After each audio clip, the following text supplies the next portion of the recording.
अस्सलामुअलैकुम नाजरीन, आप देख रहे हैं मुबश्शिर लुकमान यूट्यूब चैनल। मैं हूँ महफूज तबस्सुम। नाजरीन, मुल्क में हालात इस वक्त बहुत ज़्यादा ख़राब हैं। तेल की कीमतें आसमान से बातें कर रही हैं, डॉलर मज़ीद महंगा हो गया है, सोना इतना महंगा हो गया है, लेकिन उसके बावजूद हम देख रहे हैं कि IMF मुतमईन नहीं है और IMF ने जो शराइत रखी हैं उनको पूरा करने के लिए पाकिस्तान ने मज़ीद वक्त मांग लिया है। क्या मतलब है? यानी अवाम की जो जान है वो लेकर ही छोड़नी है। देखिए माविश, दो तीन बातें समझ लें जरा, और ये हमें जो है ना क्लैरिटी होनी चाहिए। और जो हुकूमत को भी हमारे मसले हैं वो इन्हीं चीज़ों की वजह से हैं कि हम लोग जो हैं, हमारी प्रायोरिटीज़ जो हैं वो मिक्स्ड आते हैं और हमें प्रायोरिटीज़ की अपनी समझ नहीं है। मैं आपको दो तीन बातें बताता हूँ जो मोटा मोटा हिसाब है कि IMF क्या है। IMF एक लेंडिंग एजेंसी है। जैसा आप ऑस्ट्रेलिया में बैठी हैं, आप वहाँ पे किसी बैंक के पास जाती हैं और आप कहती हैं कि मुझे गाड़ी लीज करनी है, ये गाड़ी के पैसे चाहिए, तो वो आपसे कहेगा सैलरी सर्टिफिकेट दिखाओ या इनकम दिखाओ, फिर इतने महीने की स्टेटमेंट दिखाओ। फिर वो आपसे पूछेगा कि जी घर किराए का है कि घर अपना है। जब आप उसको कहते हैं किराए का है तो वो उतना किराया कितना है वो पूछते हैं। फिर वो पूछते हैं आपके बिल्स कितने आते हैं, आपके ऊपर डिपेंडेंट्स कितने हैं। बेसिकली वो ये कर रहे होते हैं कि गाड़ी की किस्त जितनी बननी है, क्या आपकी आमदनी इतनी है कि जिसमें से आप हमारी किस्त दे सकें, क्योंकि बैंक ने आपको पैसे दिए हैं उसके। तो IMF बेसिकली आप ये समझ लें कि पाकिस्तान को ये नहीं कहता कि तुम पेट्रोल पे कीमत बढ़ाओ, तुम बिजली की कीमत बढ़ाओ। वो बेसिकली ये कहता है कि जब हम तुम्हें कर्जा देंगे तो हमें वापस करने के लिए तुम्हारे पास रेवेन्यू स्ट्रीम क्या है, पैसा कहाँ से आएगा कि जिससे तुम वो कर्जा वापस करोगे। तो पाकिस्तान हुकूमत उनको कहती है हम पेट्रोल पे इतना बढ़ा देंगे तो इतनी सेल होगी, तो उस पे उसकी मद में इतना आ जाएगा। हम बिजली में इतना बढ़ा देते हैं, उसकी मद में इतना आ जाएगा, फला फला चीज़ें। उसकी एक वजह ये है। और अब IMF जो इस्लाहात की बात कर रहा है, उन इस्लाहात में क्या बात है कि 22 करोड़ इस मुल्क की आबादी है।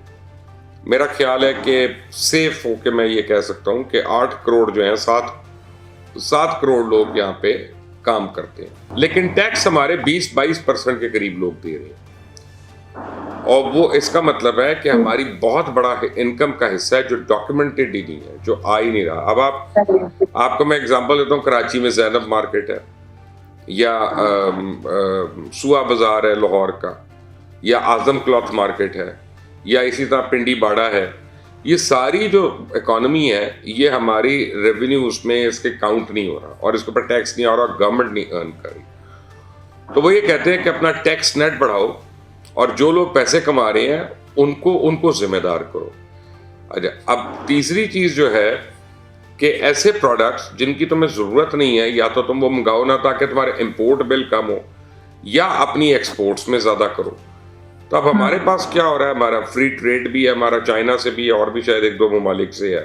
उसकी वजह से हमारी लोकल इंडस्ट्री ठप हो गई। एडिशनल रेवेन्यू स्ट्रीम हमारी हो नहीं सकती क्योंकि सैलाब हमारा इतना बड़ा आया कि उसके बाद हम एग्रीकल्चर ग्रोथ के लिए बात कर सकते थे। अभी तो अगली एग्रीकल्चर ही हो जाए तो बड़ी मेहरबानी। फूड शॉर्टेज भी राउंड द कॉर्नर है। तीसरी चीज़ ये है कि डॉलर जब हमारा इतना महंगा हो गया तो रेमिटेंस हमारी ऑटोमेटिकली कम हो गई। रेमिटेंस कम इसलिए हो गई कि पहले जो $1000 भेजते थे अपने घर में और उनके घर वालों को ₹1,00,000 मिलता था, अब वो $800 भेजते हैं और उसको बहुत ज़्यादा उनको रकम मिलती है घर में। तो रेमिटेंस कम हो गई, यहाँ के लोगों को वो लगता है कि पैसा ज़्यादा मिल रहा है। और एक और बड़ी बात यह है कि हमारे इम्पोर्ट बिल्स का जो है उसका बैलेंस नहीं हो रहा कि हमारी फ्यूल हमने $2 बिलियन का हर महीने खरीदना ही खरीदना है।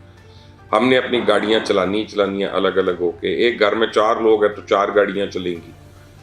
तो जो कौम इतनी अय्याशियों में हो, अच्छा फिर हमारी आप खर्चे देख लें कि हमारे टॉप हैवी है, फिर आप हमारा रहन सहन देख लें, फिर हमारा आप लाइफस्टाइल देख लें, हमारे हुक्मरानों का लाइफस्टाइल देख लें, तो उनको यकीन नहीं आता। वो कहते हैं ये पैसे लेंगे तो ये करप्शन में लगेगा। तो वो कहते हैं अच्छा अब इस्लाहात करो कि तुम्हारी 3-4 ऑर्गेनाइजेशन ऐसी हैं जैसे स्टील मिल है कि वो एक आने का काम नहीं कर रही, लेकिन वो मे बी 250 बिलियन का साल का लॉस कर रही है, तो उसको बेचो। आप कहते हैं रकम नहीं मिलती अच्छी, वो कहते हैं ₹1 में बेचो। ₹1 में बेचने का मतलब क्या है कि अगर आपकी 4 ऐसी कॉरपोरेशंस हैं जैसे PIA है या स्टील मिल है, तो जब आप इन चारों को बेचते हैं तो आपका 1500 बिलियन सालाना बचता है। तो आप फर्ज करें आपने 1-1 रुपए की अलामती मैं बात कर रहा हूं कि उस पर भी अगर आपने बेच दिया तो हर साल आपके पास 1500 बिलियन बचेगा, जो आप जिससे पैसे लुटा सकते हो और आपको लोगों पे मजीद बिजली का और ये फ्यूल एडजस्टमेंट चार्जेस या ये बोझ आपको नहीं गिराना पड़ेगा। अब पॉलिटिकल हुकूमत के लिए ये फैसले, क्योंकि आप टोटल आप समझे 2 लाख लोग जो हैं वो इनके मुलाजमीन हैं, वो सड़कों पे आएंगे, उनके घर वाले सड़कों पे होंगे, हंगामा होगा इस मुल्क में, और इलेक्शंस करीब हैं, यानी वो 4 महीने बाद भी हो सकते हैं, 6 महीने बाद भी हो सकते हैं, वो वटेवर 2 महीने बेशक ज्यादा हो जाए, लेकिन ये 2 लाख को हर घर में 8 बंदा जरूर होता है, 8 या 9 बंदे।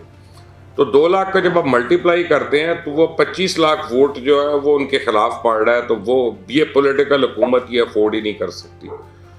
तो जब हमारी पॉलिटिकल इंस्टेबिलिटी होती है तो हर आदमी जो आपको बताता है कि हमारी मुआशी इंस्टेबिलिटी रहेगी, इकोनॉमिक इंस्टेबिलिटी रहेगी, तो वो उरूज पे पहुंची हुई है। बेसिकली पाकिस्तान खुदा ना खास्ता अनमैनेजेबल नहीं है, इतनी बड़ी साइंस नहीं है कि आप इसको मैनेज नहीं कर सकते।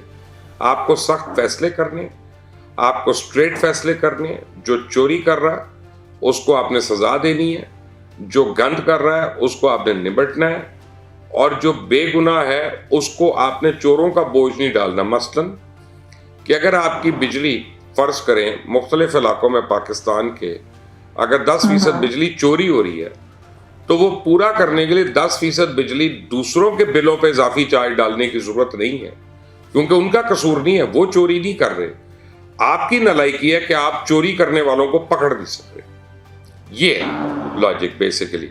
सब बाकी सारी कहानियां जो है ना कि फॉरेन एक्सचेंज ये वो whatever, basically they want us to put a act together कि हम अपनी जुराबें कसें, अपने जूते कसे, और जो है ना अपनी वो वेल्डिंग की ऐनक पहने और वेल्डिंग शुरू हो जाए करना पूरे मुल्क में, जहां जहां सुराख है उनको हम वेल्ड करें और उस तरह हम अपनी इकोनॉमी को सस्टेन करें। अब ये वो कह रहे हैं, अब इसमें हम उनको अच्छा कह लें, हम उनको बुरा कह लें, आपकी मर्जी। सर अवाम को ना वैसे ये अदादो शुमार समझ नहीं आते, उनको बस ये नजर आता है कि रोटी कितनी महंगी हुई, पेट्रोल कितना महंगा हुआ, तो वो वाली जाहिर है अवाम अपनी टेंशन में वो ये चीजें नहीं समझ सकती। मेरे बेटा, अपना अवाम को अब ये समझना चाहिए कि किन लोगों की वजह से ये हो रहा है। देखें, जो आपके ब्यूरोक्रेट 20-20 कनाल के घरों में हैं, जो आपके रेलवे के लोग वैसे खसारा देते हैं लेकिन 26-26 कनाल के घरों में हैं, आपके कमिश्नर्स, आपके डिप्टी कमिश्नर्स, आपके ये सारे लोग जो हैं IGs और DCOs और DPOs, ये सारे ये ऐसे इनकी रिहाइश गाहें हैं जैसे पता नहीं ये कोई प्रिंस ऑफ वेल्स हैं। इनको बेचे अपना, ये कई बिलियन डॉलर की ये इनके घर बिकेंगे।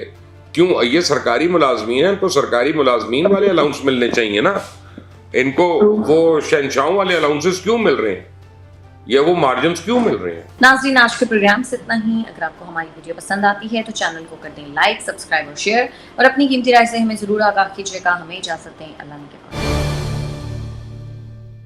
फिर इसकी जिम्मेदारी जो है वो दाइश की तरफ से कबूल की गई। इस वक्त और किसी मामले के ऊपर एक पेज हो या ना हो, इस मामले के ऊपर एक पेज है। अगर इनका पीछा करते हुए अफगानिस्तान का बॉर्डर क्रॉस भी हो गया तो वो भी किया जाएगा। $1 आज 8 रुपए उसमें रिकवरी देखी है हमने इंटरबैंक मार्केट के अंदर, सिर्फ इस खबर से ही कि मुज़ाकरात का आगाज हो गया। जितना कुछ इन्होंने कर लिया है उसके बाद IMF के साथ गेम थ्रू हो जानी चाहिए। ना हुई तो ये बहुत बड़ी ट्रेजेडी है। 5 गिरफ्तारियां होनी है जिनके अंदर इमरान खान और परवेज लाई और ये सारे 5 लोगों के नाम दिए जा रहे हैं जो शामिल हैं।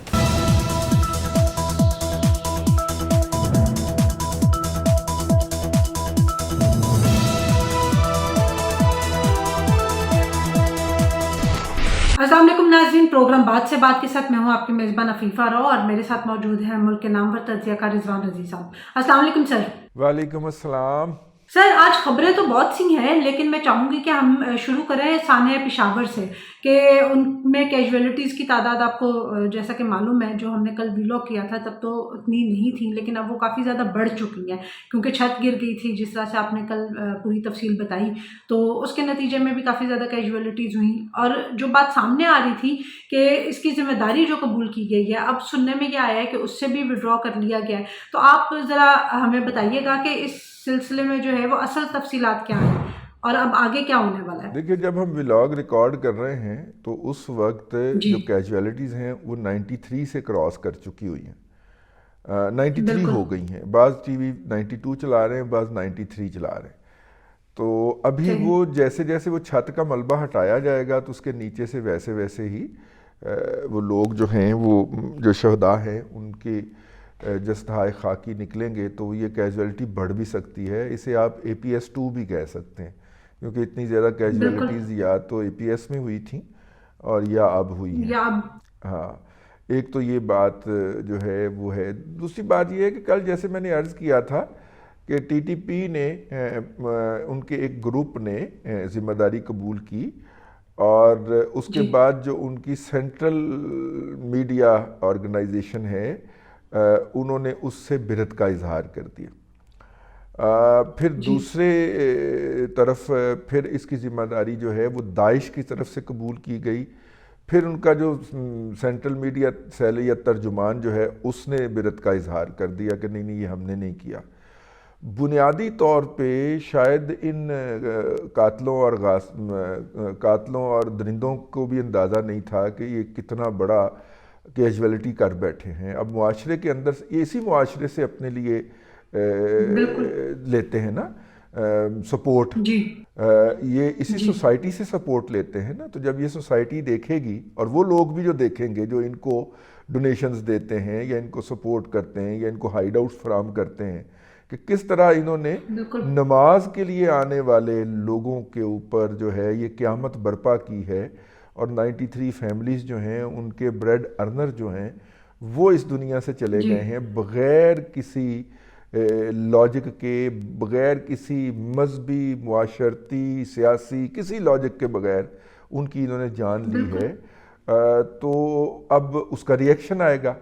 तो उस रिएक्शन से बचने के लिए ये सारे लोग जो हैं इस ज़िम्मेदारी से भागेंगे। मैं आपको बताऊं कि जब APS हुआ था तो उसकी भी ज़िम्मेदारी इन्होंने कबूल की थी, एहसानुल्लाह एहसान एंड कंपनी ने, और बाद में इसको जी डिसोन कर दिया गया था कि जी एहसानुल्लाह एहसान तो हमारा तर्जुमान ही नहीं था, ये TTP ने कह के तो इससे जान छुड़ाने की कोशिश की थी। कि ये पहले जो हैं बड़े एग्जैक्टली फ़ख्र के साथ ज़िम्मेदारी कबूल करते हैं इस तरह के हीनियस क्राइम की। जब इनको पता चले कि जी इसका लेवल इतना बढ़ गया है कि अक्रॉस द बोर्ड इसका रिएक्शन आएगा, तो फिर ये जो हैं फ्यूजिटिव जो हैं, ये जो भगोड़े हैं, ये जो तखरीबकार हैं, जी ये भाग लेते। तो अब भी यही हुआ है। गुज़िश्ता 24 घंटे में हमने दोनों तंजीमों का ये ड्रामा देखा है। तो बहरहाल बड़ा है। लेकिन एक मैं बात आपको बता दूं, और वो ये बात ये है कि इस वक्त और किसी मामले के ऊपर एक पेज हो या ना हो, इस मामले के ऊपर एक पेज है कि अब इनसे आहनी हाथों से निपटना है और एक एक खून के कतरे का जो है वो हिसाब लिया जाना है। आपको आइंदा कुछ दिनों के अंदर बहुत ही जिसे कहना चाहिए सख्त किस्म का ऑपरेशन होता हुआ और रिएक्शन जाता हुआ नज़र आएगा। और ये बात पता नहीं करनी चाहिए कि नहीं करनी चाहिए कि अगर इनका पीछा करते हुए अफ़गानिस्तान का बॉर्डर क्रॉस भी हो गया तो वो भी किया जाएगा, लेकिन इनको नहीं छोड़ा जाएगा। अल्लाह करे कि इनके फैसिलिटेटर को, इनको हाइड आउट फ्राहम करने वालों को, इनको यहाँ पे सहूलतकारी करने वालों को। और जैसा कि IG पुलिस KPK ने कहा है कि वो अंदर से ही आया था, तो फिर अंदर वालों की तो पहले ही खैर मनाई जाए ना, उनको तो बिल्कुल कोई वो नहीं बख्शा जाएगा। तो ये मेरे इल्म में है कि काफ़ी ज़्यादा तकलीफ़ और दुख महसूस किया गया है इस हवाले से। तो चलिए देखें बिल्कुल काफी क्या तकलीफ होता की बात काफ़ी तकलीफ़ की बात तो थी भी, और अल्लाह करे कि ऐसा ही हो और इनसे आईनी हाथों से निपटा जाए। लेकिन सर, सिक्योरिटी के अलावा जो पाकिस्तानी अवाम का इस वक्त सबसे बड़ा मसला है वो है मईशत का, और IMF के साथ जो मुज़ाकरात हुए या जो उनका वफ्द आया हुआ था उनके साथ जो मीटिंग हुई, उसके हवाले से आपके पास क्या तफसीलात हैं वो बताइएगा। कि आज डॉलर को तो वैसे हमने देखा कि चंद रुपीज़ जो है उसमें कमी वाक़या हुई है, लेकिन क्या आवाम के लिए कोई अच्छी खबर आने वाली है, या उसी तरह से बस शर्त व शराइत की बात हुई और बात ख़त्म? नहीं, शर्त व शराइत की बात जो थी वो नहीं होनी थी, क्योंकि वो हमने उनके साथ कर ली थी पहले ही जी। ऑनलाइन स्काइप मीटिंग के ज़रिए या जूम मीटिंग के ज़रिए, वर्चुअल मीटिंग के ज़रिए। लेकिन इस वक्त तो कुछ चीज़ें फाइनलाइज होनी थी, और 10 रुपये अभी तक पेट्रोलियम लेवी के और भी पड़ने हैं। तो ये 10 रुपये डाल के तो ये टारगेट ये जो कह रहे हैं पेट्रोलियम डेवलपमेंट लेवी का, जो पेट्रोलियम लेवी का जो टारगेट है वो अचीव हो जाएगा।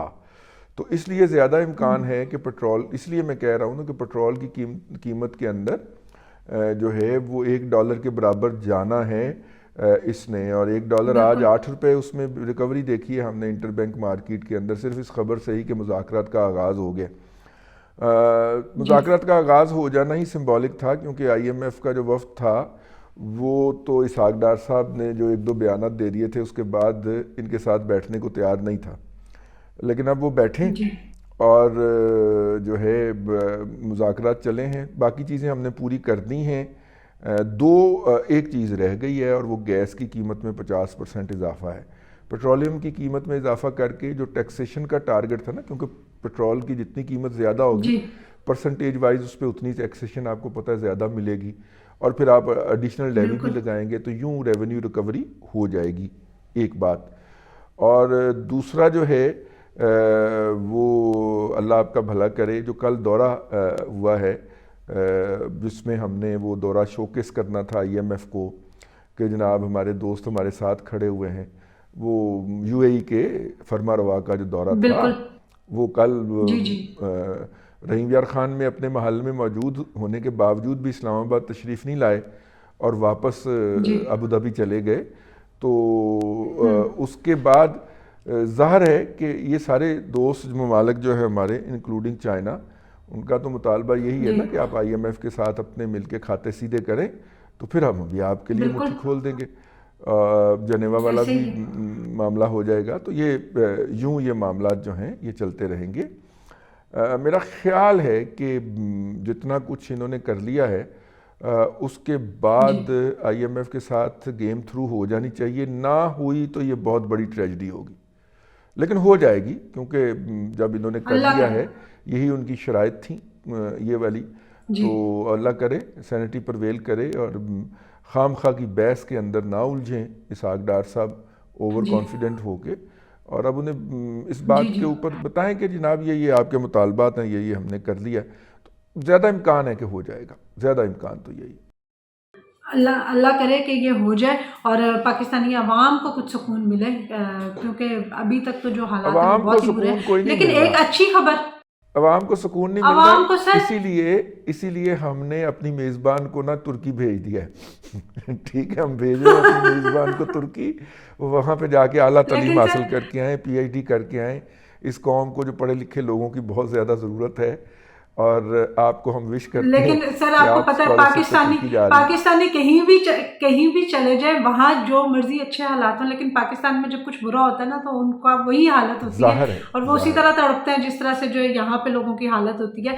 तो लेकिन एक अच्छी खबर चौधरी शुजात साहब के लिए है कि वो सदर बहाल हो गए हैं। तो अब आप मुझे ये बताइएगा कि परवेज़ इलाही साहब ने जो अभी तक फैसले लिए थे, क्या वो उनको कालादम करार दिया जाएगा, और अब चौधरी परवेज़ इलाही का क्या मुस्तकबिल होगा, या सुलह हो जाएगी, सुलह से फाइल फैसला नहीं, मुझे लगता है ये फैसला जो है ना ये इमरान खान साहब की सपोर्ट में आया। उसकी वजह ये है कि चौधरी परवेज़ इलाही ने इमरान खान साहब को पॉलिटिकली जो फेवर करनी थी कर ली थी, और अब उसके जवाब के अंदर उनका था ये ख्याल कि अब जो है वो इनको फेवर करें, परवेज़ इलाही साहब जो है ना। अब परवेज़ इलाही साहब का ख्याल था अब इमरान खान उनकी फेवर को रिकग्नाइज़ करें और मुनिस इलाही को PTI पंजाब का सदर बनाएं और इनको PTI का सदर बनाएं। जो कि बकौल इनके वादा किया अच्छा। गया था। हाँ बिल्कुल, जब उनके पीटीआई के टिकट पे इलेक्शन लड़ेंगे तो फिर ये ख्वाहिशात होना तो अच्छा, ऑब्वियस सी बात और है। इन्होंने अपनी पीएमएलक्यू जो थी वो जम करनी थी, इनके इस ऐलान को भी एक हफ्ता गुजर गया, वो जम नहीं हुई। जी तो इसका मतलब यही था कि इमरान खान साहब जो हैं उनके साथ वो वाला जो वादा, अगर कोई अंडरस्टैंडिंग थी तो उसको ऑनर करने के मूड में नहीं है। तो ये अपनी बिल्कुल। इमरान खान के साथ बारगेनिंग पावर बढ़ा रहे थे कि जनाब ठीक है, फिर हम पाकिस्तान मुस्लिम लीग क्यू को रिवाइव करके तो और आपके साथ इत्तेहादी तो रहेंगे लेकिन आपकी पार्टी में नहीं आएंगे। अब इसके बाद सही। जब ये लाठी छीन ली गई है परवेज़ इलाही साहब से पीएमएलक्यू की, और अब वो शुजात हुसैन साहब जी के पास चली गई है, या इलेक्शन कमीशन ने कहा कि हम तो पीएमएलक्यू के नाम से एक ही पार्टी को जानते हैं जो कि चौधरी शुजात हुसैन की सरबराही के अंदर कायम है जी और कोई पीएमएलक्यू बिल्कुल। एग्जिस्ट नहीं करती। तो उसके बाद अब आप देखें, चौधरी परवेज़ इलाही ने पिछले दिनों पाकिस्तान मुस्लिम लीग काफ का एक कन्वेंशन बुलाया था जिसमें उन्होंने खुद को मुंतखब करवाया था और बाकी सारे काम किए थे, याद है ना, जिसके अंदर उन्होंने बिल्कुल बिल्कुल। मशहूर मारूफ वो जो परवेज़ अपना क्या नाम है अपना फवाद चौधरी को जो कहा था कि अगर ये पहले पकड़ा जाता तो असम्बलियाँ नहीं टूटनी हाँ थी, ये था ये वो असम्बलियाँ सारा। ना टूटती कम जी अज जी, कम। उसकी मैं बात कर रहा हूँ। उसमें ये सारा कुछ इन्होंने कर लिया हुआ था अपनी तरफ से, पूरा ड्रामा। और इसके बाद इन्होंने जी जब इनकी बातें माननी थी इमरान खान ने, तो इन्होंने अपनी पार्टी को जम करने का ऐलान करना था, और अगर वो बातें नहीं मानते तो ये अपनी पार्टी की आज़ाद हैसियत बरकरार रखते। अब चूंकि उनसे वो पार्टी छिन गई है तो अब इमरान खान के साथ उनकी बारगेनिंग पावर ख़त्म हो गई। अब मेरा नहीं ख्याल बिल्कुल। उनको अब वो इमरान वाली खान जगह साहब दी जाए, चाहें जो वो मर्जी उनके साथ सलूक करें। वो जाहिर इनके साथ, मतलब देखें ना, ये उस सीट पे नज़र रख के बैठे थे जो कि जवेद हाशमी को दी थी इमरान खान ने पार्टी का सदर बना के। बिल्कुल। तो परवेज़ इलाही का ख्याल था कि मुझे पार्टी का सदर पीटीआई का बना दिया जाए और मेरे साहबजादे को पीटीआई पंजाब का सदर बना दिया जाए। तो अब हो सकता है कि नहीं तो इमरान खान साहब जावेद अपने हाशमी terms साहब and का condition पे फिर से जीते। जावेद हाशमी साहब का जो मुस्तकबिल हुआ वो हम लोगों ने देख भी लिया था कि किस तरह से फिर उन्होंने पार्टी छोड़ दी और उनकी सियासत का जो एंड हुआ एक तरह से। लेकिन तो क्या परवेज़ इलाही साहब जावेद हाशमी साहब बनना चाह रहे हैं? आज परवेज़ इलाही साहब जवेद हाशमी ना बनना चाह रहे हों, लेकिन वो अपने बच्चे के लिए फिक्रमंद थे। आप देखिए ना, जवेद हाशमी साहब का बेटा तो कोई नहीं है, नरीना औलाद उनकी नहीं है, लेकिन उनकी साहबजादी जो हैं वो तो इलेक्शन लड़ी ना, और उन्होंने अपनी सियासी मिरास अपनी साहबजादी को ट्रांसफ़र कर दी जवेद हाशमी साहब ने। इसी तरह परवेज़ इलाही साहब का ख्याल है कि मैं ज़्यादा से ज़्यादा ये वाले जो इलेक्शन आ रहे हैं ये लड़ सकता हूँ, इसके बाद उनके कवा मुजमहिल हो जाएंगे, उनकी सेहत इजाज़त नहीं देगी, उनकी उम्र का तकाजा नहीं होगा कि वो ये इलेक्शन। वैसे सर इस वक्त हमारी जितनी भी पॉलिटिकल लीडरशिप है ना, उसके सबके यही मसाइल हैं कि उन्होंने अपनी जो सियासत है ना वो अपनी नेक्स्ट जनरेशन को ट्रांसफर करनी है और वो सिर्फ इसी तगोदो में लगे हुए हैं। तो वो उनका ख्याल था कि मूनस जो है वो पीटीआई में ज़्यादा खुश रहेगा, तो मैं पीटीआई में उसको छोड़ आऊँ। तो वो छोड़ने के लिए आए हुए हैं बेसिकली पीटीआई मूनस इलाही को। अब देखें इमरान खान साहब उनको कैसे अडॉप्ट करते हैं। गया है वो मिलता भी है पीटीआई में कि नहीं, लेकिन वो उस शाकाने इमरान के अंदर शामिल है ना मूनस, उनको ना भी स्टेटस दिया गया। उनको अगर यही कहा गया कि आप जो है वो ज़मान पार्क के बाहर ला के बैठ जाएं और उसके गिर्द झींगा लाला हूर करें, तो वो ये भी करने के ऊपर राजी हो जाएंगे। वो बहुत ज़्यादा इमरान खान साहब के आशिक हैं। और मेरा मतलब है मोहम्मद इलाही का तो उनका मुस्तकबिल तो बाद की बात है। पहले तो आप मुझे इमरान खान साहब के मुस्तकबिल के बारे में बताएं, ये क्या अफवाहें चल रही हैं? सुनने में आया है कि वो अब ज़मान पार्क से बनी गाला शिफ्ट हो रहे हैं और किसी प्राइवेट सिक्योरिटी का भी उनके लिए इंतज़ाम किया जा रहा है। तो क्या पंजाब में उनके लिए जगह तंग पड़ गई है जो अब वो दोबारा बनी गाला जा रहे हैं? देखिए, ये PMLN के सोशल मीडिया ट्रॉल्स ने एक प्रोपेगेंडा करना शुरू किया हुआ है। एक तो लाहौर हाई कोर्ट के चीफ जस्टिस के बारे में, जो कि हम इसमें कुछ नहीं कहेंगे उनके बारे में, बिल्कुल कि उनको फेडरल शरीयत कोर्ट में भेजा जा रहा है, विच इज़ रॉन्ग। और दूसरा प्रोपेगेंडा ये है कि 5 गिरफ्तारियां होनी हैं जिनके अंदर इमरान खान और परवेज़ इलाही और ये सारे 5 लोगों के नाम लिए जा रहे हैं जो शामिल हैं। और मेरे पास जो इन्फॉर्मेशन है, जो इनकी जो एग्जीक्यूटिव कमेटी के मेंबरान की हो रही है वहाँ पे इस वक्त भी जारी है, जिस वक्त हम ये व्लॉग कर रहे हैं, उसके अंदर जो ज़ेर बहस मामला है वो ये है कि जो 124 के करीब सीटें इस्तीफ़े कबूल हुए हैं और उनके ज़िमनी इलेक्शन आ रहे हैं, उन सीटों के ऊपर तमाम के ऊपर इमरान खान खुद लड़ने के ऊपर इसरार कर रहे हैं। और पीटीआई अच्छा। की जो लोग हैं वो उनको कह रहे हैं कि आप जो है वो इस तरह ना करें, क्योंकि अगर इनमें से जी। मतलब 10% या 20% सीटें भी आप हार गए, जो कि मुमकिनात में है ना, अब इमरान खान की मकबूलियत बिल्कुल। जो है शायद जी। बहुत सारे हलकों, और ये हलके बड़े डीप हलके हैं ना, तो बिल्कुल। इतनी बड़ी जगहों पे तो शायद वो खिताब भी ना कर पाए ना, तो कहाँ ऐसा पे ही है। Door to door coordination. और ऐसी सूरत के अंदर जो है वो कहीं हमारी एक तो जुआ है ना, एक तो ये है कि बिल्कुल। आप ये सारी की सारी सीटें जीत जाएं या इनमें से 90% सीटें आप जीत जाते हैं, आप कहते हैं देखे मैं हम अभी तक उतने ही मकबूल हैं। लेकिन दूसरी सूरत भी तो जी। है ना कि अगर आप इसके अंदर में से बिल्कुल। 50% सीटें भी हार गए, इस तरफ आ जाइए, तो फिर आपकी तो वो बड़ी हवा बेइज्जती निकल होगी। जाएगी 2/3 वाली ना। बिल्कुल। ठीक है, बिल्कुल। तो बहुत इसलिए बेइज्जती वो इनकी होगी। पार्टी उनको अब तक की हमारी इतलात के मुताबिक ये समझाने की कोशिश कर रही है कि सर ये वाली हमाकत ना फरमाएं, आप एक से ज़ायद सीटों पे लड़ें, मतलब जितनी सीटों पे आप पिछली दफ़ा लड़े थे 9 सीटों पे, उतनी बिल्कुल। सीटों पे लड़ रहे हैं। चलिए ज़्यादा से ज़्यादा बढ़ा के 15-20 कर लें, लेकिन ये 124 सीटों के ऊपर ये वाली हमाकत ना फरमाएं। सर, पीटीआई ने हाई कोर्ट से भी तो रुजू किया है कि जो केपीके में 90 दिन में इलेक्शन का मामला है, तो आपको लगता है कि 90 दिन में इलेक्शन जो है वहां पे हो जाएंगे, जो इस वक्त वहाँ सिक्योरिटी की सूरत हाल बनी हुई है उस तनाजुर में? देखिए उन्होंने जो रजू किया है उसके पस मंज़र के अंदर ये है कि कुछ बयानात हैं जो कल वो जो अपना आज़म नज़ीर तारड़ साहब ने दिए हैं, वो बयान है, राना सनाउल्लाह ने बयान दिया है वो बयान है, अताउल्लाह तारड़ साहब ने बयान दिया है वो बयान है। तो इन बयानात के बाद जो है पीटीआई का ये मौक़िफ़ कि जनाब ये इलेक्शन मुलतवी करने जा रहे हैं, और इस बुनियाद के ऊपर उन्होंने लाहौर हाई कोर्ट से रजू कर लिया है। और लाहौर हाई कोर्ट तो हम उसके बारे में कुछ ना ही कहें तो ज़्यादा मुनासिब है, तो वो उन्होंने रजू कर लिया है। तो अब आखिरी जो मोर्चा है और आखिरी जो महाज है पीटीआई का, आप देखें ना, आज पंजाब की काबीना का जो इजलास हुआ है उसके अंदर जो एजेंडा आइटम टॉप पे था वो ये था कि जो लॉ ऑफिसर 92 इंसाफ लॉयर फोरम के जो ओहदेदारान थे उनको लॉ ऑफिसर के तौर पे हाई कोर्ट में अपॉइंट किया गया था। अब जी। उनको नई हुकूमत का हक है ना, वो अपनी मर्जी का लॉ ऑफिसर रखे। केयर टेकर गवर्नमेंट जो है वो बिल्कुल। हटा दिया करती है, केयर टेकर गवर्नमेंट ने हटाया, ऐसा ही है। तो इन्होंने जाके हाई कोर्ट से इस बुनियाद पे स्टे ले लिया कि जनाब उस वक्त तक तो हुकूमत केयर टेकर गवर्नमेंट मुकम्मल ही नहीं थी, क्योंकि गवर्नमेंट का मतलब वज़ीर आला या वज़ीर आज़म प्लस काबीना होता है, और उस वक्त बिल्कुल। तक काबीना नहीं बनी थी, तो ये हमें हटाने का हुक्म जारी नहीं कर सकते थे। तो उस पर सही। लाहौर हाई कोर्ट ने फ़ौरन स्टे दे दिया था। तो अब काबीना मुकम्मल भी हो जी। चुकी है। अब पूरी काबीना के साथ उन्होंने ये फ़ैसला किया है कि जनाब ये जो अहमद अवैस साहब और इनके 92 जो सबॉर्डिनेट्स हैं, ये हुकूमत पंजाब की जी। नुमाइंदगी नहीं करेंगे, ताहम इन्हें तनख्वाह मिलती रहेगी। जमानत में तो सी हो गई है, लेकिन दोबारा हाजिरी जो है वो भी लाजमी करार दे दी है कि जी अगली पेशी पे इमरान खान साहब को लाजमी हाजिर होना है।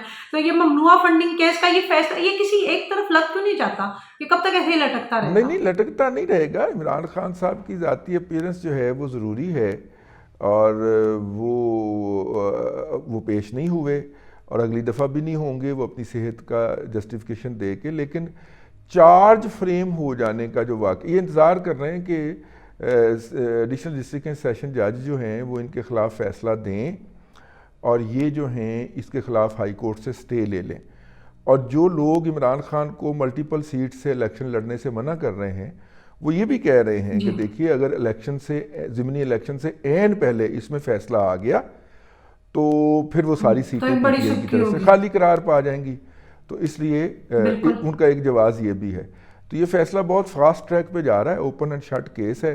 सारे हकायक जो हैं वो जमा करके इलेक्शन कमीशन ने भेजे हैं अदालत के अंदर। लेट्स होप क्या होता है। चलें देखें क्या होता है, और जब भी कुछ होगा तो रिजवान रज़ी साहब का एनालिसिस जो है वो हम आपको सुनवाते रहेंगे।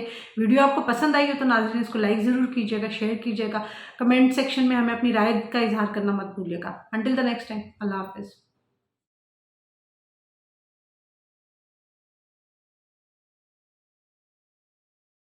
तो भाई जीतना तो फिर तुमने एक ही सीट के बाद उसमें फिर बाई इलेक्शन, ये क्या मजाक बनाया हुआ है? इस कौम के ऊपर अजाब हो। और मैं आपको काफी देर से कह रहा था कि ये होने वाला है टीटीपी और अफगानिस्तान, क्योंकि खुद इमरान का लगाया हुआ बीज है। उस आदमी ने किया जो रियासत मदीना का अमीरुल मोमिनीन बनना चाहता है। लेकिन मैं इतना जान सकता हूँ कि इसकी सजा क्या है और वो कितने कोड़े हैं। चूचा ना समझे उसको, रोटी को चोची नहीं कहता, वो सारा मुल्क खा गया बैठ के। खान साहब को जो है ना इस वक्त घबराहट इस बात की है कि मुझे गिरफ्तार करके।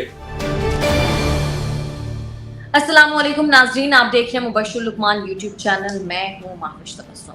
दरअसल पंजाब और खैबर पख्तूनख्वा की अदालतों से इलेक्शन की तारीख लेने के लिए राब्ता किया गया है, लेकिन इलेक्शन की तारीख का ऐलान अभी तक नहीं हो रहा है। सर, क्या कहानी हो सकती है इसके पीछे? नहीं हो सकती, अभी इलेक्शन नहीं हो सकता माविश। एक तो हमारे पास पैसे नहीं है, सीधी सी बात है। दूसरा, आपने एक मजाक बनाया हुआ है कि अगर इमरान खान कहता है कि 35 हल्कों में जो इलेक्शन हो रहा है सारों पे मैं इलेक्शन लड़ूंगा, तो भाई जीतना तो फिर तुमने एक ही सीट के बाद उसमें फिर बाई इलेक्शन, ये क्या मजाक बनाया हुआ है? इस कौम के ऊपर अजाब हो, तुम अजाब बन के आए हुए हो। देखें ना बेसिकली। और दूसरा, आप लॉ एंड ऑर्डर की सिचुएशन देखें। और मैं आपको काफी देर से कह रहा था कि ये होने वाला है टीटीपी और अफगानिस्तान, क्योंकि खुद इमरान का लगाया हुआ बीज है, उसका लगाया हुआ पौधा है। अब तो सबको पता चल जाना चाहिए। दूसरी बात यह है कि अभी तो वो शुरू होने, क्योंकि मार्च अप्रैल में जब हम बर्फें पिघलेंगी और मौसम जरा बेहतर होगा, फिर आप देखिएगा टीटीपी को कंट्रोल करना कितना आसान या मुश्किल है।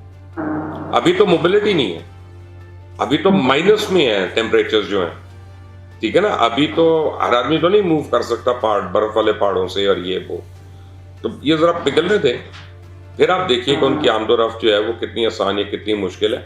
तो इन हालात में आप इलेक्शन कराते हैं, आपसे अपनी पुलिस लाइन उसकी मस्जिद के अंदर जो थाने के अंदर से होके जाती है, वहां तो आप निशानदेही नहीं कर सकते। वो 12 किलो का मवाद ले गया एक आदमी अपने ऊपर लगा कर, सही बात है, और थाने के अंदर से चला गया और किसी का कानो कान खबर नहीं हुई और रहता भी वहीं पे रहा।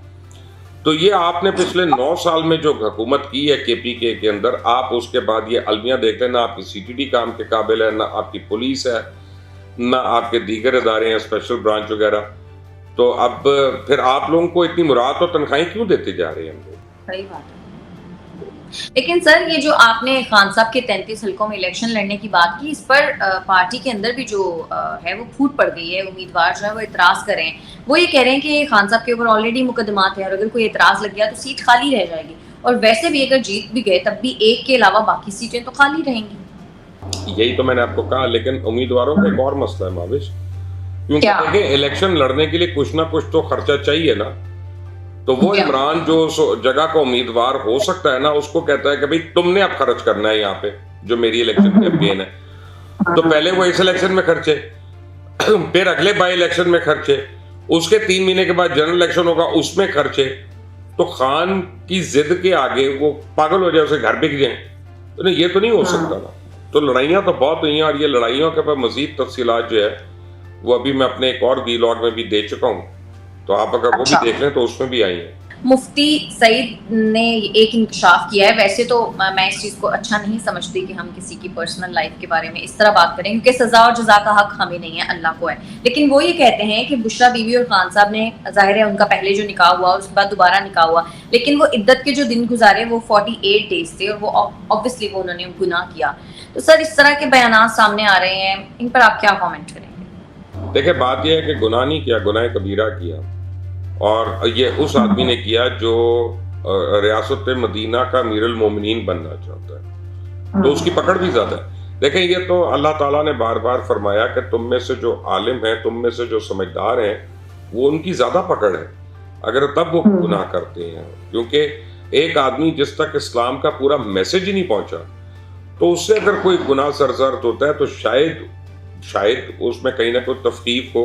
लेकिन एक आदमी जो प्रचार कर रहा है उसका, और जो समझता है उसको, और हर एक को बता रहा है कि मेरे से बेहतर कोई नहीं जानता इसको, मेरे से बेहतर कोई नहीं समझता, फिर अगर वो करता है तो उसकी तो माफी की गुंजाइश नहीं है। यहां पे आपको मैं एक बात बताऊं कि जो हदूद ऑर्डिनेंस है उसके हवाले से इन दोनों को सजा हो सकती है और होनी चाहिए। और कुछ लोगों ने तो मुतालबा किया कि इमरान खान को दोबारा कलमा पढ़ के मुसलमान होना चाहिए।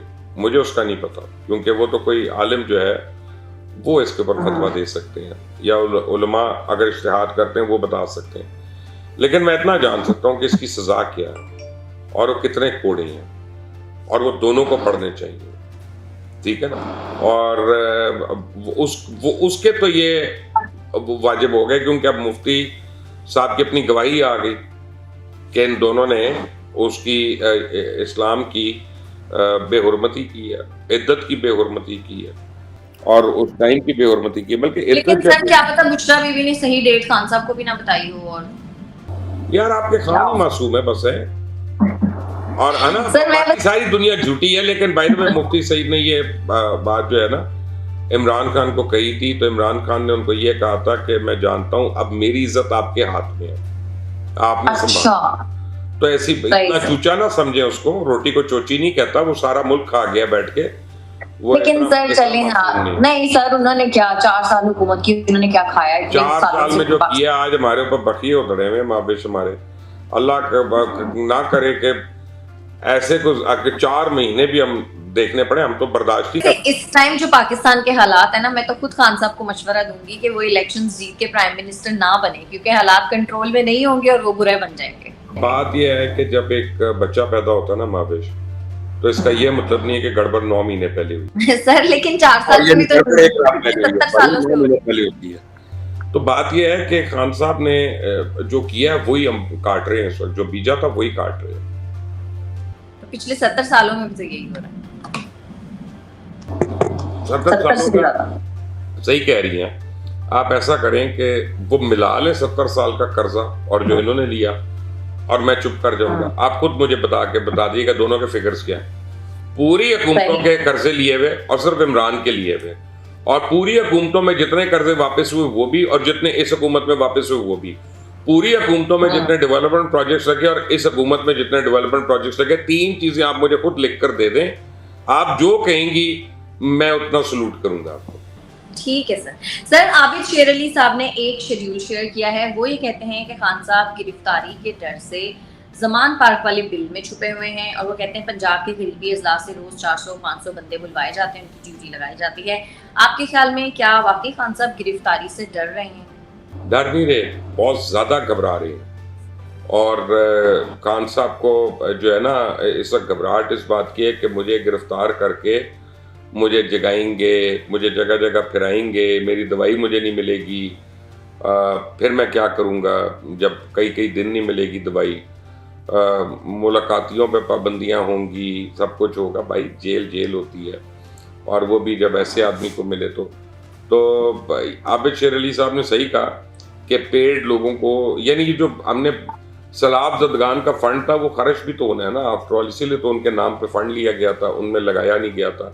सारी बातें भूला ना करें मावेश, याद रखा करें कि कहाँ इन्होंने पैसे लिए और कहाँ लगाए, तो वो आपको सारा पता चल जाएगा कि वो पैसे आप खुद ही कह रहे थे कि वो जो टेलीथॉन थी उसमें कोई इतने पैसे जमा नहीं हुए। जितने हुए थे उसका भी तो हिसाब चाहिए ना, जितने हुए थे। तो मेरे बच्चे वो मैं कहता हूँ 1 रुपया हुआ था चले, चोरी थे लाखती भी चोरी थे, काकती भी चोरी ना। चोरी में अमाउंट तो नहीं होता ना, वो तो नीयत आपकी आती है ना उसमें। चोर का हाथ काटने की जो सजा है उसमें ये तो नहीं कहा कि ये लाख रुपए की चोरी करे तो हाथ ना काटो, और 10 रुपए की चोरी करे तो हाथ काट दो, वो तो चोरी है, ठीक है ना, उसमें कोई दो राय नहीं है। तो आप आबिद शेर अली साहब ने शुरली नहीं छोड़ी, आबिद शेर अली ने बड़ी सीरियस स्टेटमेंट दी है और मैं उनसे एग्री करता हूँ इस बात पे। मोहित पीरजादा साहब ने एक इंकशाफ किया है। वो कहते हैं कि भारतीय जहाज गिराने का फैसला खान साहब का था, और उस वक्त के जो joint chief of army staff थे उन्होंने भी खान साहब से एग्री किया था इस बात पे, और अगर पॉलिटिकल गवर्नमेंट इनिशिएट ना करती तो ये कभी नहीं होता। तो सर ये तो अच्छी बात है, हमारे खान जो है वो इतने बहादुर हैं। अगर मैं ये बात मान लूँ, अगर मैं ये बात मान लूँ कि फौज सारी जो थी वो इमरान खान से डायरेक्शंस ले रही थी, और इमरान खान ही फौज के सुप्रीम कमांडर बन के बातें कर रहे थे कि जी इंडिया का प्लेन गिरा दो या ना गिराओ, या अभिनंदन को वापस कर दो या ना करो, ठीक है ना, यही था ना, यही आप कह रही है ना, मान लिया मैंने। तो अब उसके बाद जब इमरान कहता है कि फौज मेरे खिलाफ साजिशें कर रही थी ना, फिर उसको जाके पूछे, उसके घर पे पत्थर मारे कि तुम झूठ बोलते हो, कभी तुम अपने टाउट लोगों से ये बातें कहलवाते हो और कभी तुम खुद से ये बातें बहु कर जाते हो। यानी मेरे तो एक जगह पे रुको ना यार, या तो वो तुम्हें सलूट मार रहे हैं और तुम्हें सुप्रीम कमांडर बना रहे हैं और तुम्हारा ऑर्डर मान रहे हैं, इवन जंगी चीजों के अंदर, कि तुम कह रहे हो हमने एयरफोर्स के जहाज गिराने हैं, तो वो कह रहे हैं हाँ गिराए। और दूसरी बात ये है, उसको मोहित पीरजादा को एक बात जो शायद नहीं पता, कि जो डॉग फाइट होती है ना ऊपर, वो सेकंडों में होती है, ठीक है। तो उन्होंने कभी फ्लाइंग नहीं की। उस वक्त बैक एंड फोर्थ मैसेजेस नहीं आते, सर ये मेरे टारगेट पे, अब मैं इसको गिरा दूं कि ना गिराऊं, ठीक है ना। जी, ऐसे मैं ऐसा ये बेवकूफाना बातें हैं। जो हेड ऑफ स्टेट होता है, जो सुप्रीम आप समझे चीफ एग्जीक्यूटिव होता है, उसकी ही जिम्मेदारी होती है फाइनल डिसीजन की, और इसमें कोई दो राय नहीं है। और फौज तो उनके साथ एक पेज पे थी, इमरान खान उस पेज से फिर गए, कहीं और निकल गए, और वो यानी फौज के खिलाफ हो गए, और उन्होंने इतनी बातें उनके खिलाफ कर दी। तो अगर ये बात सही है, तो फिर बाकी सारी बातें जो इमरान ने की हैं वो तो ऑटोमेटिकली महज झूठ हो गई। सर, चौधरी शुजात साहब काफली के सदर बरकरार है, इलेक्शन कमीशन ने फैसला दे दिया है। वो पहले ही खबर आई थी ना कि उनको हटा दिया गया, उनके भाई को बना दिया।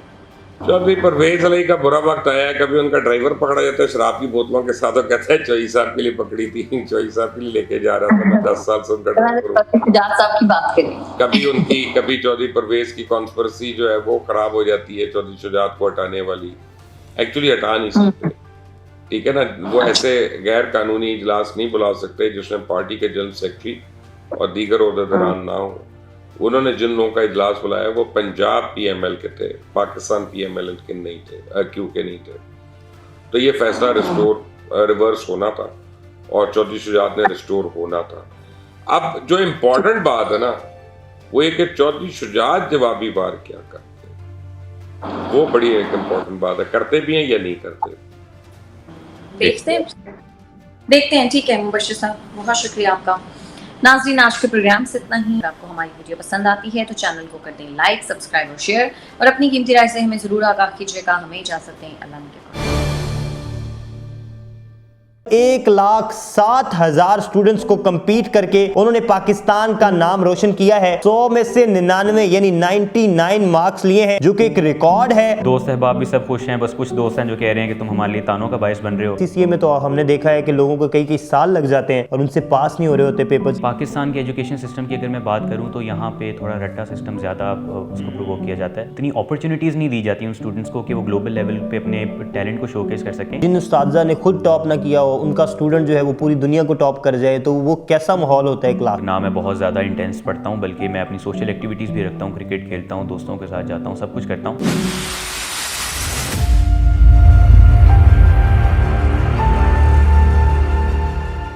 अस्सलाम वालेकुम नाज़रीन, आप देख रहे हैं प्रोग्राम बागी क्यों, और मैं हूं आपका होस्ट ज़ैनुल आबिदीन।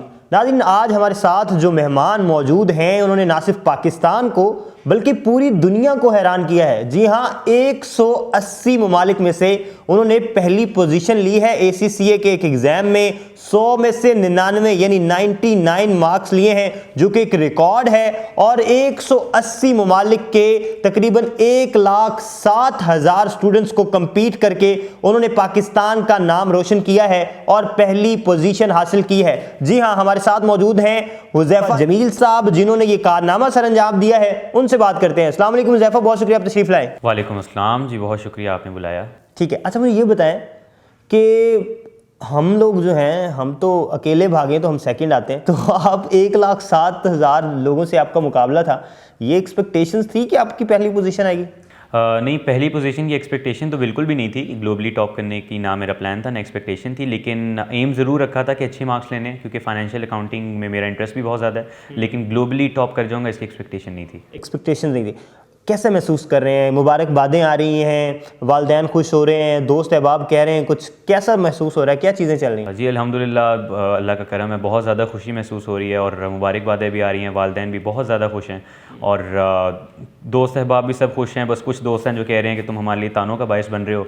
अब हमारे पेरेंट्स कह रहे हैं कि उसको देखो, वो इतने नंबर ले सकता है तो तुम क्यों नहीं ले सकते, और तुम्हारी मिसालें दी जा रही हैं। और बाकी कुछ जो कज़न्स वगैरह और दोस्त अहबाब हैं, वो बहुत प्राउड भी फील कर रहे हैं कि वो उनके कज़न ने इस तरह पूरे दुनिया में पाकिस्तान का नाम रोशन किया। अच्छा, ये बताएं कि पाकिस्तान में हमारे यहाँ तो ये होता है ना कि अपना स्कूल टॉप कर लेना, अपना शहर टॉप कर लेना, बोर्ड टॉप कर लेना, सूबा टॉप कर लेना, ये बहुत बड़ी अचीवमेंट समझी जाती है।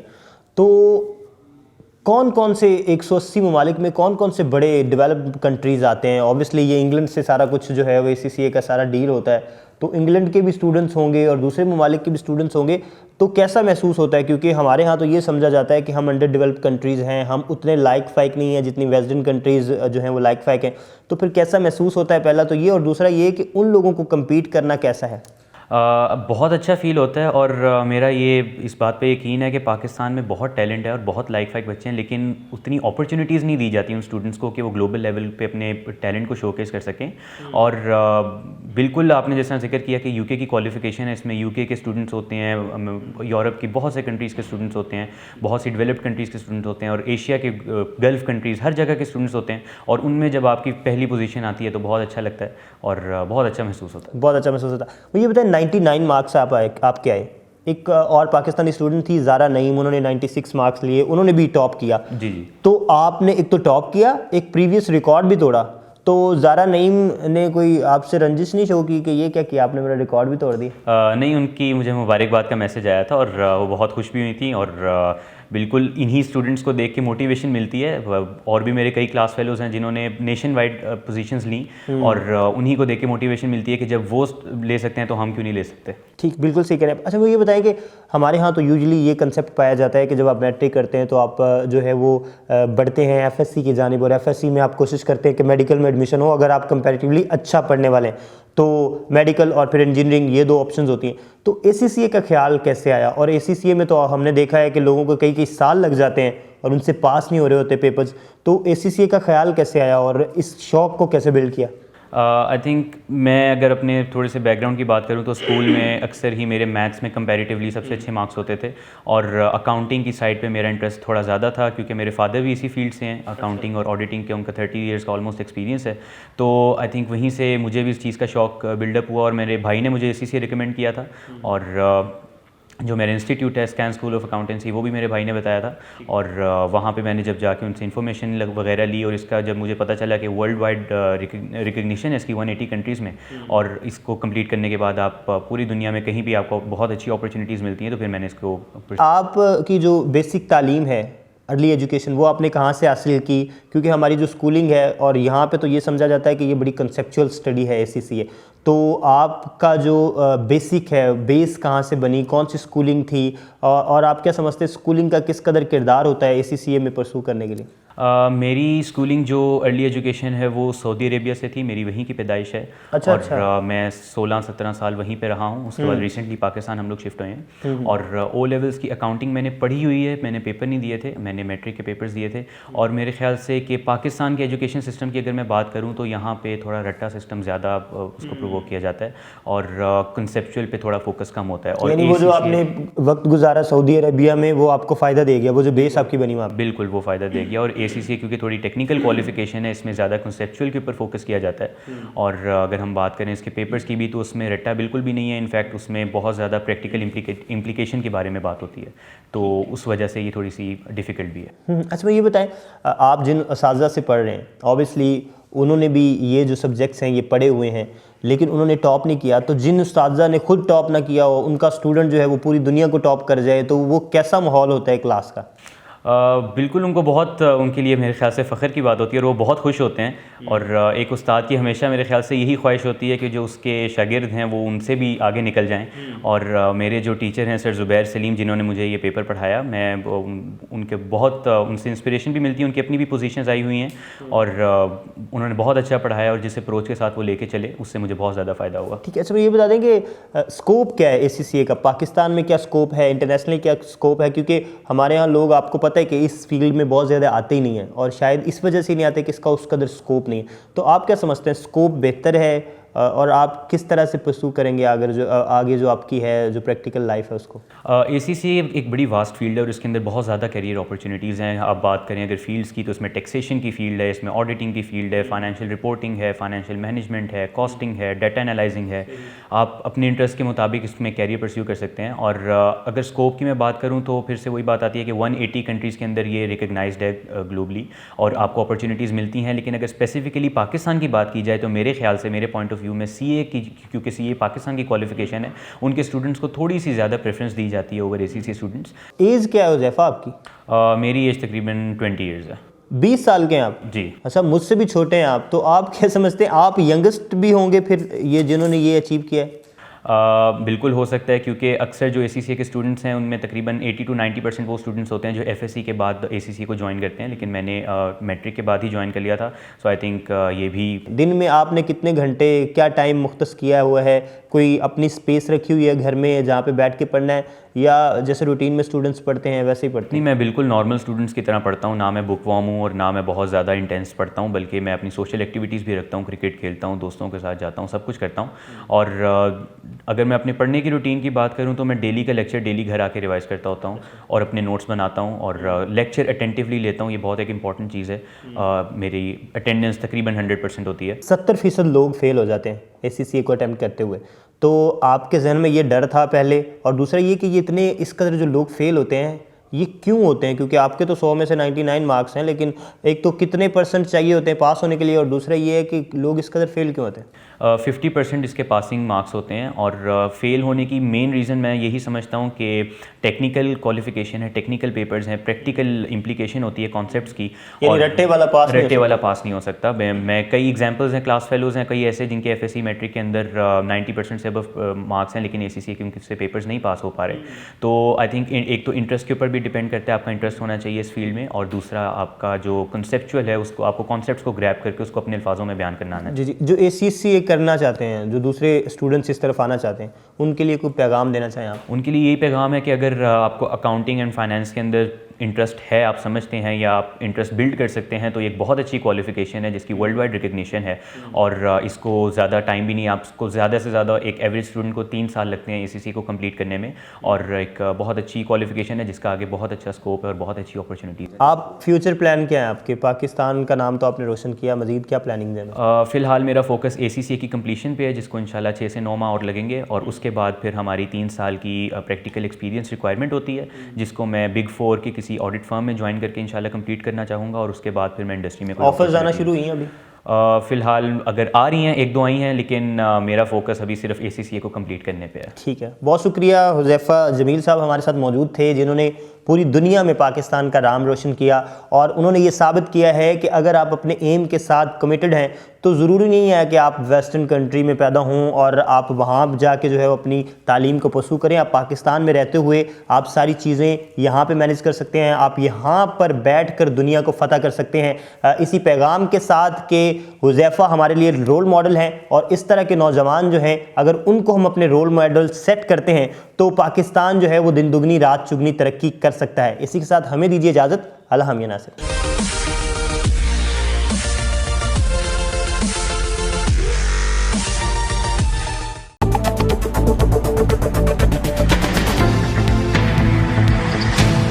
Assalamu alaikum and thank you for watching Mubashir Luqman YouTube channel. If you have not already done so, please subscribe to the channel and press the like button so you can get notifications on time. And today, my message is specially for all our friends in India who live in India, and may you draw more strength from it. अब जो मैंने research किया, जितनी भी तहकीक की है खरासच की टीम ने, हमें कई चीज़ें पता चली हैं, बड़ी खौफनाक हद तक। वो मैं कहूँगा एक एक उनमें स्टोरी जो है वो ब्रेकिंग स्टोरी है। आज मैं कुछ चीज़ें आपसे शेयर कर रहा हूँ, और ये सारी की सारी इंडिया से आई हुई स्टोरीज़ है। मैं इनमें कोई भी चीज़ ऐड नहीं कर रहा, और मैं कोई चीज़ अपनी तरफ से नहीं लगा रहा। इंडिया का या हिंदुस्तान का जो स्पेशल ड्रिंक है ना, वो है गाय मूत्र सोडा। जी, आप समझ गए कि मैं किसका जिक्र कर रहा हूँ, यानी शरबत कारूरा, और वो भी गाय का। नहीं, हंसने की बात नहीं, सॉरी, मैंने गलती की है, और आपने भी हंसना नहीं है, गौर से ज़रा देखनी है। मैं आपको जो तफसीलात बताने लगा हूँ, आपको पता चलेगा कि इंडिया से कितनी लाइफ सेविंग रेसिपीज़ आ रही हैं।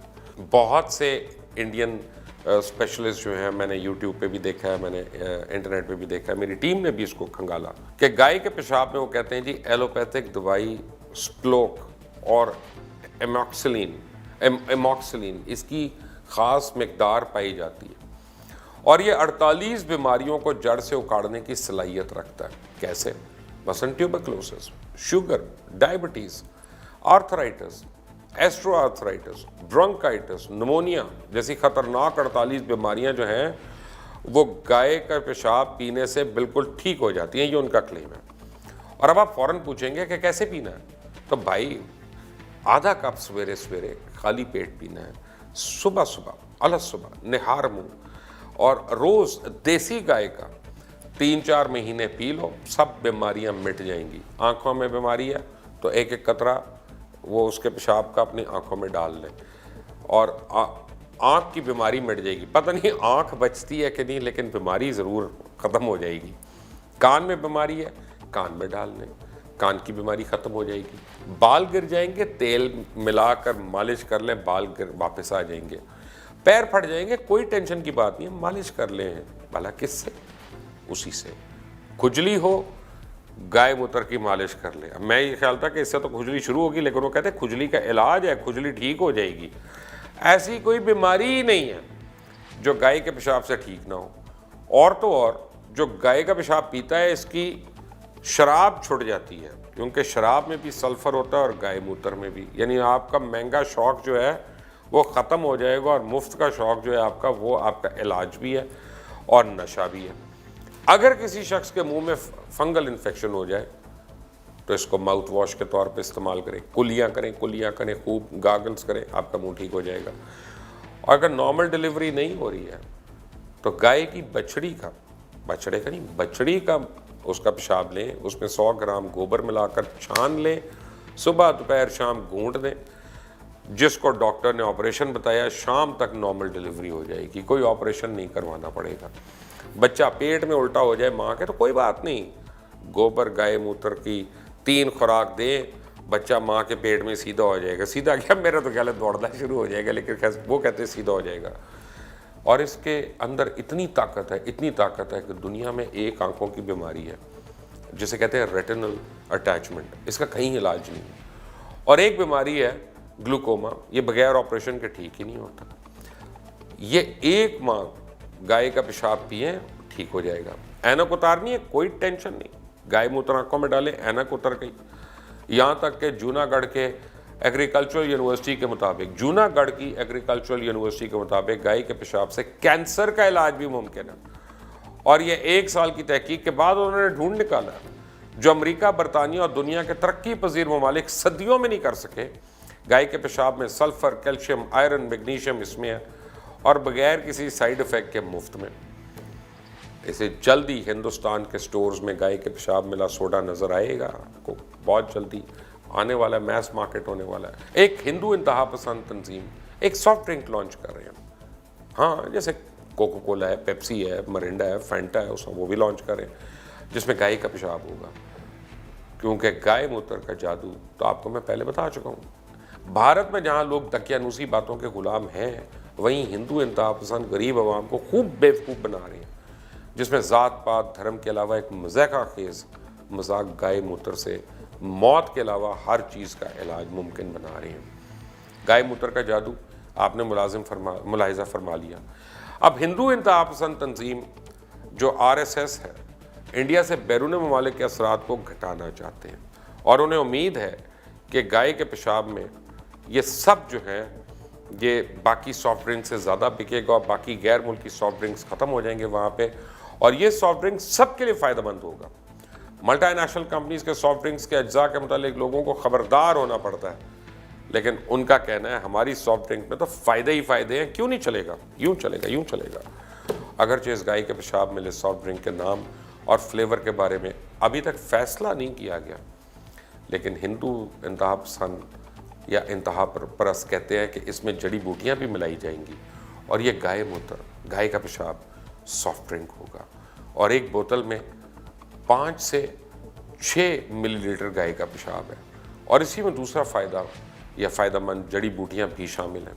और इसी ड्रिंक की तैयारी RSS की तरफ से इंडिया की एक सेकुलर सोसाइटी से हिंद तवा के नज़रिए की एक तब्दीली है। उत्तराखंड की हुकूमत ने फार्मासिस्ट को तो गाय का पेशाब बेचने का प्लान बना लिया, जिससे गाय पालने वाले बड़े खुश हैं। उनके तहत गायों के 26 नस्लों का पेशाब बेचा जाएगा। उत्तराखंड कि पहाड़ी इलाके में पाई जाने वाली जो गायें हैं ना, उनके पेशाब में ख़ास हर्बल जुज़ भी पाया जाता है जो मैदानी गायों में नहीं है, इसलिए उसे जान बचाने की दवाइयों में इस्तेमाल किया जाएगा। और गाय पालने वाले खुश हैं क्योंकि उन्हें 1 लीटर गाय का पेशाब 5 रुपए में फ़रोख्त होगा। 5 इंडियन रुपए का मतलब 10 पाकिस्तानी रुपए। साबिक वज़ीर जो हैं एनिमल हस्बेंड्री के मुताबिक गाय के इस प्रोग्राम से फ़ायदा होगा क्योंकि दूध तो पूरे साल बिकता नहीं है। अभी तक इनके पास फार्मेसी और गीता बोन की तरफ से 5 टन फी दिन के हिसाब से गाय के पेशाब का ऑर्डर आ चुका है। हिंदुस्तान में गाय के पेशाब और गोबर से बनी दवाइयाँ और कॉस्मेटिक्स की दवाइयाँ दुकानों पे मौजूद हैं, कॉस्मेटिक्स की दुकानों पे, और जहाँ ये मसनूआत बासानी दस्तियाब हैं, लेबल्स पे लिखा होता है भाई, मैं खुद से नहीं कह रहा। यही नहीं बल्कि इंसानों के इस्तेमाल के लिए गाय का पेशाब तैयार करने की अब एक लेबॉरेटरी भी कायम की जा चुकी है, जहाँ ये बोतलों में भरा जाता है, फिर फ़रोख्त कर दिया जाता है। यही नहीं, गाय के पेशाब और गोबर से साबुन भी बनाया जाता है जो अपनी नाम नहाद खूबियों की वजह से महंगे तरीन दामों पे फ़रोख्त होता है। गाय के पेशाब को इंडिया में गाय की तरह मुकद्दस बना दिया गया है और फिर इसकी बदबू, तफन्नुन और बुरे जायके के बावजूद उसे पी रहे हैं। भाई दवाई है, अब उनके लिए तो मैं क्या कह सकता हूँ। और कहा जाता है शराब भी तो पीते हो ना, इसकी बदबू देसी शराब से तो कम है, ये उनका क्लेम है। आरएसएस ने कई ऐसी चीज़ों पे आवाज़ उठाई है जिन पर अब सवालात उठते हैं, जैसे कि गैर मुल्की इंडिया में आकर इंडिया की मार्केट्स पे कब्जा कर रहे हैं वगैरह वगैरह। और एक ऐसी चीज़ जिसके वो खिलाफ है जो गैर मुल्की कोल्ड ड्रिंक्स है। वो कहते हैं कोक और पेप्सी नहीं होनी चाहिए यहाँ पे। उनकी जगह उन्होंने अपना प्रोडक्ट तैयार कर लिया जिसे वो जल कहते हैं, जिसका मतलब है गाय का पानी। लेकिन आप फिक्र ना करें, आप टेंशन ना लें, इसमें बदबू नहीं आएगी, बल्कि उनका कहना है कि मज़ेदार भी होगा और उनका ख्याल है ये इतना कामयाब होगा कि इसे एक्सपोर्ट भी करेंगे। दरअसल ये सोशल मीडिया के ज़रिए लोगों को बेवकूफ़ बनाया जा रहा है और लोगों को दिखाया जाता है कि ये पानी है, इसमें केमिकल डाल कर उसका रंग तब्दील कर दिया जाता है। पर एक केमिकल बीटाडीन को गाय का पेशाब यानी करवा के उसे केमिकल वाले पानी में डाला जाता है जो जर्द रंग का हो जाता है। जैसे ही केमिकल पानी में डालते हैं, पानी का रंग साफ हो जाता है और फिर कहा जाता है देखा कैसे गाय मूत्र ने सारे जरासीम मार दिए। इस सारे खेल से सबसे ज़्यादा कारोबारी लोग फ़ायदा उठाते हैं। ये गाय का कारूरा जो है 200 से 300 रुपए लीटर, जबकि दूध 50 रुपए लीटर बिकता है। गाय को पानी पिलाते जाओ, मूत्र लेते जाओ, फ़ायदा ही फ़ायदा। और दूसरे नंबर पे भारत के शिद्दत पसंद सियासतदान है जो काम करने के बजाय सिर्फ मज़हब को फ़रोग करके वोट डालते हैं, मज़हब की नफ़रतों पे वोट डालते हैं, डरा कर वोट लेते हैं और इक़्तिदार में आके अपनी ही आवाम को बेवकूफ़ बनाते हैं और कारोबारी लोगों के साथ मिलकर महंगा गाय मूत्र फ़रोग करके माल कमाते हैं। अगर आपने अभी तक इस चैनल को सब्सक्राइब नहीं किया तो प्लीज़ सब्सक्राइब ज़रूर करें, बेल आइकॉन प्रेस करें। वीडियो अगर आपको पसंद आए तो इसको ना सिर्फ लाइक करें बल्कि शेयर भी करें और वीडियो के नीचे अपने कमेंट्स करना ना भूलिएगा। और एक बात मैं आपको बता दूं, मैं किसी यानी आप ये ना समझें कि मैं एंटेगनिज्म में या किसी मुखालफत में मैं ये बात कर रहा हूँ। जितने भी मैंने आपको बातें बताई हैं आप गूगल करें और आप इंडियन मीडिया से, इंडियन वेबसाइट से, इंडियन फार्मेसी की वेबसाइट से इन सारी बातों को ऑथेंटिकेट कर सकते हैं जो मैंने आपको बताई। अल्लाह ताला सबके ऊपर रहम करे और सबको सिर्फ पाक चीज़ें और हलाल चीज़ें नसीब फरमाए और नापाकी के कतरे कतरे से अल्लाह ताला हर मोमिन और मुसलमान को बचा कर रखे। आमीन। अल्लाह हाफ़िज़।